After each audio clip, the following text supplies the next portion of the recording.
Hi everyone, my name is Jennifer Campbell Clark, and today I will be discussing with you the topic of road rage.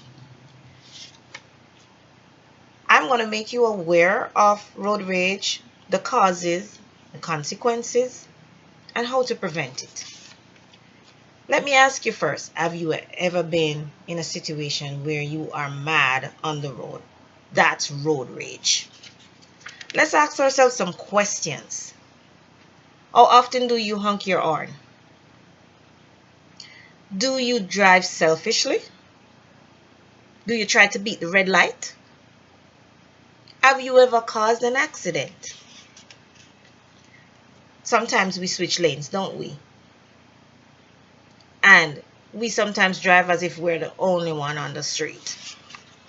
I'm going to give you a personal experience I had just a couple days ago. I was on my way down a major roadway driving to school. I'm in the extreme right lane, and another motorist was coming out of a minor road and just drove out onto the major road without looking to see if there was another vehicle coming down. It was a female driver, to my surprise. She just kept on driving. And man, was I mad. I felt like I could just drive her down and give her a piece of my mind. But I looked and I smiled and I said, "Thank you, Lord," because it could have been worse. So let's define road rage.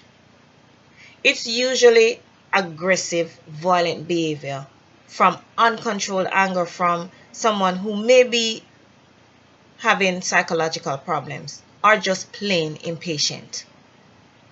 There are examples of road rage. One is hitting another vehicle, cutting off a driver, or coming out of your car and physically confronting the driver. Why do we get into road rage? Number one thing is impatience. Sometimes we are rushing to an appointment. And you know us, we always wait till the appointed time to leave home to get to our destination. Maybe it's an argument we had at home with our spouse or family member.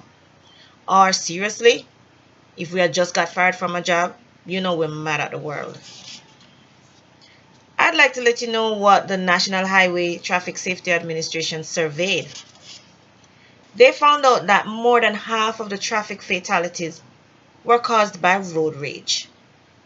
Young male drivers made up half of the percentage of drivers that caused road rage.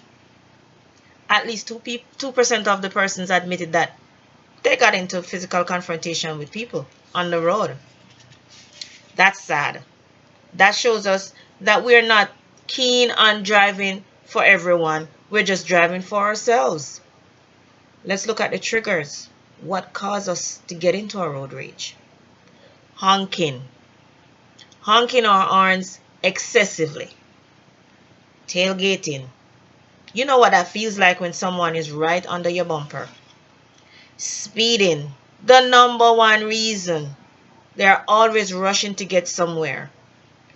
And also, just turning off the road without using your turn signals. That's a major thing. Consequences for this is major also. You could find yourself in court, talking to the judge, trying to explain yourself away, even when you know you're wrong. Or you could be charged a fine if the police catch you on the spot. Or if it got real bad where you got into an altercation that caused death, you're facing jail time.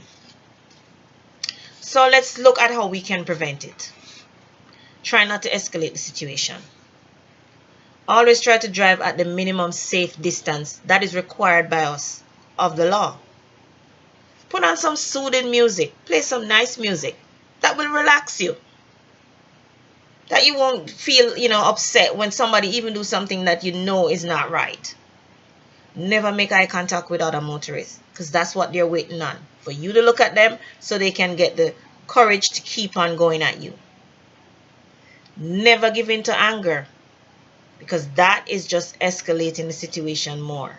And if you find yourself in a situation where you're unsafe, call the police. 911 is at the tip of your finger.